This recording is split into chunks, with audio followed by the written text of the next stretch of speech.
Halo Sobat Belajar, hari ini kita akan belajar materi tentang analisis puisi berdasarkan strata norma.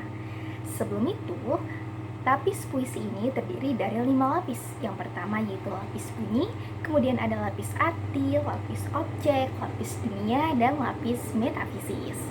Pada hari ini kita akan menganalisis puisi Chairil Anwar yang berjudul Cintaku Jauh di Pulau. Nah, dalam puisi tersebut terdapat 4 lapis norma puisi yang akan kita bahas dalam 5 menit ke depan. Nah, langsung saja, seperti yang kita ketahui bahwasannya puisi merupakan salah satu jenis karya sastra yang bersifat sangat kompleks dan memiliki lapis norma. Nah, masing-masing lapis norma atau strata norma tersebut mendasari timbulnya lapis norma lainnya di bawahnya.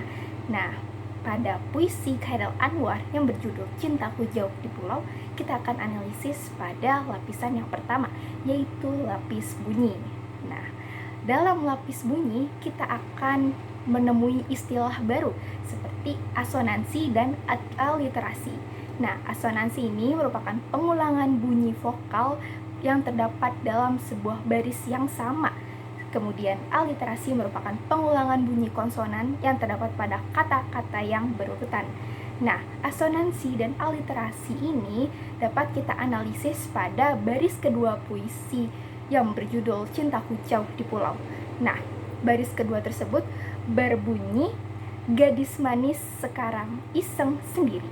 Nah, gadis manis sekarang iseng sendiri terdapat aliterasi S, yang dimana gadis manis sekarang iseng sendiri. Masing-masing kata tersebut memiliki aliterasi S.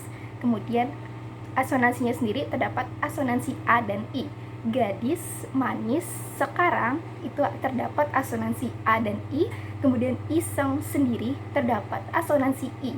Nah, masing-masing asonansi tersebut terdapat pada kata-kata yang berurutan. Nah, selain asonansi dan aliterasi, terdapat rima teratur yang dalam puisi Chairil Anwar yang berjudul Cintaku Jauh di Pulau. Nah, rima teratur tersebut berbunyi A B pada bait pertama dan bait terakhir, yang berbunyi Cintaku jauh di pulau, gadis manis sekarang iseng sendiri. Itu adalah bait pertama, kemudian bait terakhirnya manisku jauh di pulau, kalau aku mati, dia mati iseng sendiri. Nah, UI atau sama dengan A B. Nah, rima asonansi dan aliterasi tersebut berfungsi sebagai lambang rasa sehingga menimbulkan keindahan dalam puisi dan juga menambahkan nilai rasa tertentu dalam puisi. Nah, kita sudah bahas nih lapis bunyi dalam puisi Chairil Anwar yang berjudul Cintaku Jauh di Pulau. Nah, selanjutnya kita masuk pada lapis kedua, yaitu lapis arti. Nah, dalam kegiatan menganalisis puisi, tentunya kita pasti sering menginterpretasi setiap bunyi, suku kata, kelompok kata, kalimat, tiap bait hingga keseluruhan makna puisi tersebut. Pada kali ini kita akan menganalisis puisi berdasarkan lapis kedua, yaitu lapis arti pada puisi yang berjudul Cintaku Jauh di Pulau karya Chairil Anwar.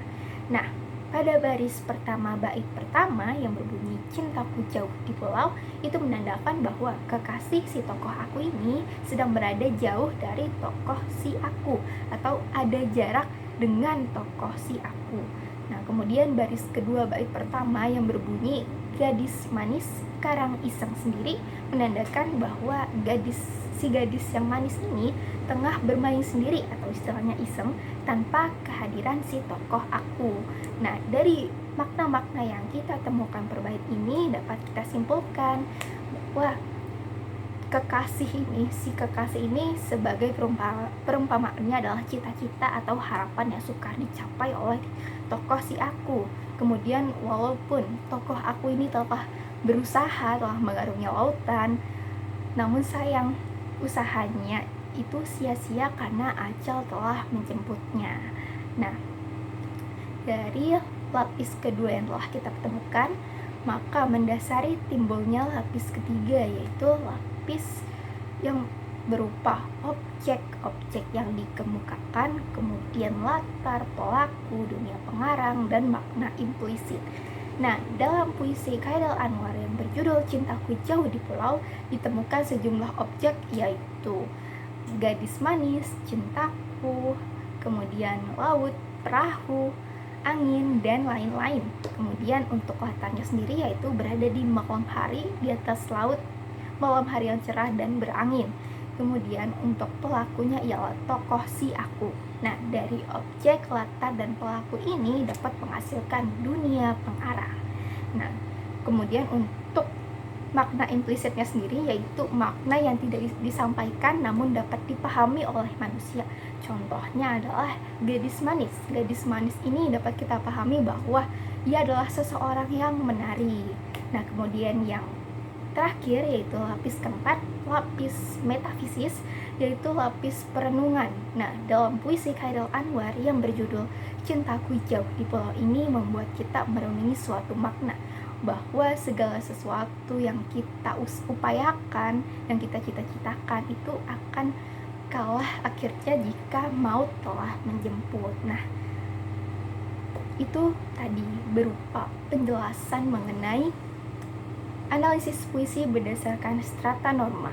Nah, puisi yang hari ini kita analisis yaitu berjudul Cintaku Jauh di Pulau karya Khairil Anwar yang terdapat lapis-lapis puisi yaitu lapis bunyi, lapis isi, lapis objek, dan lapis metafisis. Nah, semoga apa yang kita pelajari hari ini dapat bermanfaat di hari-hari selanjutnya.